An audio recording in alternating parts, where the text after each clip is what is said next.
kalau kita menjalani bisnis dengan masih tetap kerja di corporate itu resikonya apa ya Mas? Resiko itu yang paling capek ya, kayu, pasti waktu sih. Nothing else. Pasti waktu. Manajemen waktunya harus benar, dan kita memang harus berani capek. Siapa bilang jadi pebisnis itu gampang? Enggak, capek banget kali ya. Karena balik lagi, saya cerita mengenai klien saya aja ya, karena saya financial planner. Ada klien saya, dia ini PNS juga. Lalu profesionalnya dalam hal keuangan, menjadi konsultan. Lalu dia juga memiliki franchising bisnisnya. Yang omset bisnisnya aja dalam 1 bulan itu bisa 10 sampai 12 M. Gimana cara dia bagi waktunya? Oh, saya juga nanya. Karena dia sebagai PNS di Bea Cukai, ya. Oh, ini saya keceplosan. Nah, di situ dia itu kerja dari jam 9 pagi sampai jam 4, jam 5 loh.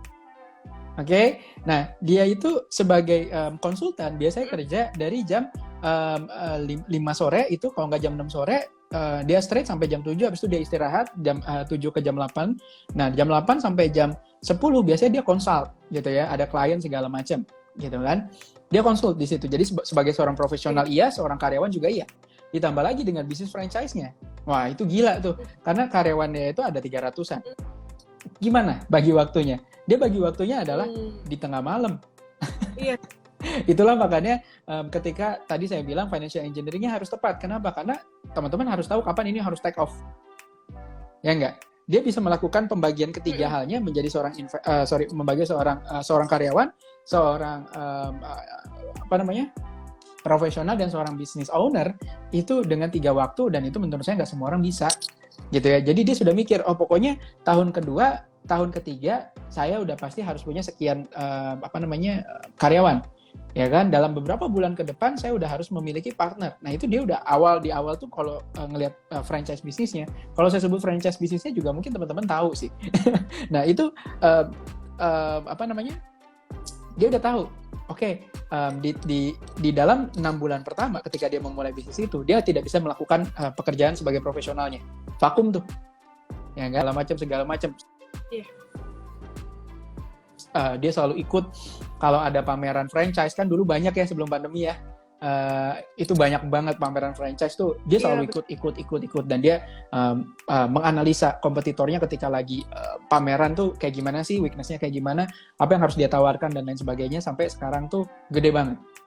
Even though ya mungkin clue lagi di pandemi dia memang udah turun banget gara-gara pandemi, karena perusahaan dia ini di bidang F&B sebetulnya Kak. Nah cuman at least dia udah mengantongi berapa. Ya kan, jadi even though ini pandemi, kita bisa bilang bisnisnya dia ini benar-benar udah kayak tiarap sekarang. But well, aset yang dia milikin kebanyakan orang nggak punya sekarang. Jadi dia melihat jangka panjangnya, tapi tidak juga menghiraukan jangka pendeknya. Pelan-pelan dia bangun. Ya sekarang bisa dikatakan usia dia sekarang di bawah 35 tahun dan sudah freedom sebetulnya secara aset. Tapi ya freedom yang dia jalanin, dia nggak suka kalau cuma diem doang, terus punya duit banyak. Tapi yang dia suka adalah melakukan day-to-day operation-nya sebagai orang yang kreatif, seperti itu. Jadi ya, menurut saya, pembagian waktu is the key. Ya, dan itu yang paling merepotkan. Okay. Berarti masih bisa ya?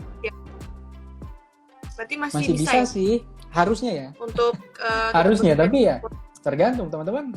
Sekarang ya kalau saya ngeliat juga sebagai seorang karyawan, nggak sedikit karyawan yang masuknya jam 9 pulang jam 9 kan. Gimana dong? Jadi ya benar. Gimana kalau kita membangun bisnisnya cuma weekend ya capek kan, progresnya lambat lah, ya kan.